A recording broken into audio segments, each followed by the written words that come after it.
Awesome tonight.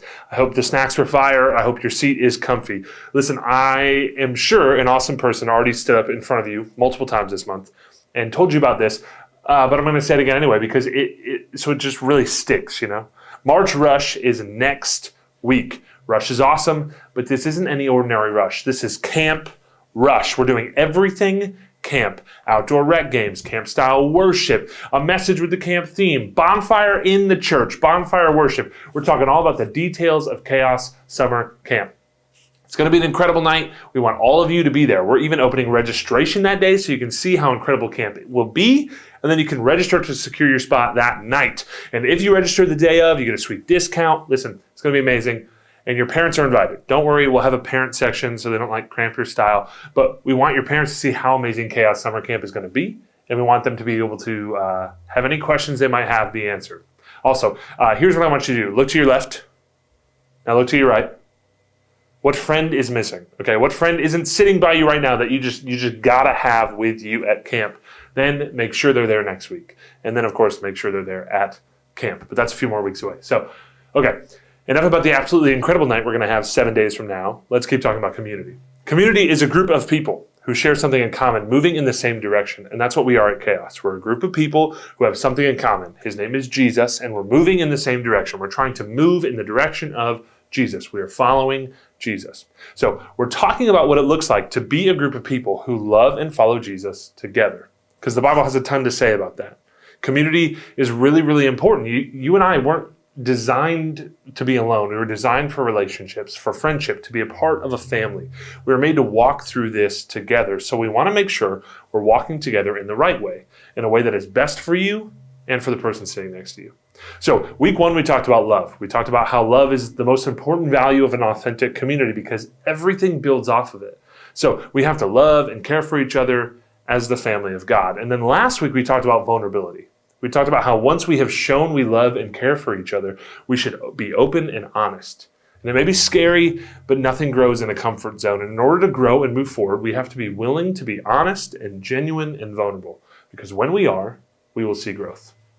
All right, let's talk about another value of authentic, godly community: encouragement. Encouragement is our next step after someone is vulnerable. When someone shares that they're feeling stuck or they're struggling, it's our first job to listen and to see them, to make them feel seen and heard. But that's not all we're meant to do in community. We should encourage each other. Encouragement in a community looks like people helping pick each other up and push each other forward. I don't know about you, but I find myself needing to be picked up pretty often. Life is kind of hard. And I'm not going to be one of those adults who sits here and tells you, hey, life is easy as a kid, wait till you're old and you got to pay your bills. Nah, honestly, life is tough at all stages, just in different ways. We all run into tough times in our lives, when we feel discouraged, when we mess up, when we get stressed out and tired, when we feel stuck, when we feel like we aren't good enough or won't make it through. And these are the times that we most often feel alone and isolated. But that's what a community is for. To be there at those times, to stand next to each other, to pick each other up, and to encourage each other. Encouragement in a community is when people around us lovingly grab us, help us up, and walk through these things with us together. Picking each other up is asking how our friends are doing and really listening. It's shooting them a text when they pop in your head randomly and just checking in with them. It's praying for them. It's building them up with our words instead of tearing them down. That's a big one. I feel like I fall short on a lot. I'm a pretty sarcastic guy who really likes being funny. So often, with people I love, I find myself teasing them and joking around too much. And what a difference it would make if I instead used my words to lovingly encourage them and build them up instead. What if instead I told people I was proud of them and I saw God doing cool things in their lives? And I won't lie, I feel uncomfortable and a little cringy thinking about doing that. But how terrible is that? I should feel cringy about my sarcasm, not the other way. So if we're going to have a real, authentic, godly community, we have to pick each other up, which means we have to be aware of when someone is down. We have to see others, we have to feel for them, and we have to do something. Remember that from This Is My Campus? But encouragement also looks like pushing each other forward. It means seeing each other's potential, understanding that God has great things for us, but we won't walk in them if we stand still. So we're doing our best to push each other, to take our next steps in our walks with Jesus, to grow. The writer of a letter in the New Testament called Hebrews said it like this. Hebrews 10:24-25. Let us think of ways to motivate one another to do acts of love and good works. And let us not neglect our meeting together, as some people do, but encourage one another, especially now that the day of his return is drawing near. Think of ways to motivate one another, encourage one another. What the writer is saying here is that we shouldn't be content to sit still in our walk with Jesus. Well, because that's not a walk. Walking requires us to take steps, to move, to grow, and a community helps each other do that. We challenge each other to be in the Word, to be in prayer, to come to group, to be open about our story and how Jesus is a huge part of that story.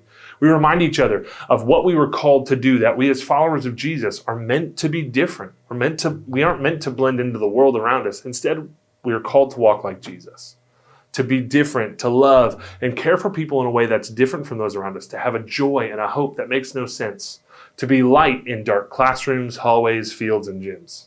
It also means we hold each other accountable. Listen, we all struggle and mess up, but pushing each other forward means my community won't let me keep openly walking a path that isn't with Jesus. It means we're willing to have difficult conversations, but have them in love, where we're willing to say, hey, I love you, but that ain't it. How can I help you walk with Jesus here? This kind of encouragement is what community is all about. Helping each other walk with Jesus, and it's all in love because of vulnerability. Imagine you had a group of encouraging people around you. Imagine if this was the kind of people who surrounded you, picking you up when you're down, pushing you forward, and walking with you as you grow with Jesus. This is the kind of community we want to be here at Chaos, a group of people who love each other, are vulnerable with each other, and encourage each other. This kind of community will see growth and change in the absolute best way. If you're sitting in a house right now, you're not alone. You don't have to fly solo. There's a group of people surrounding you who love you and love Jesus. And we want to grow in that love for Jesus and for each other so that we can be a real, authentic, and genuine, godly community. Oh, God.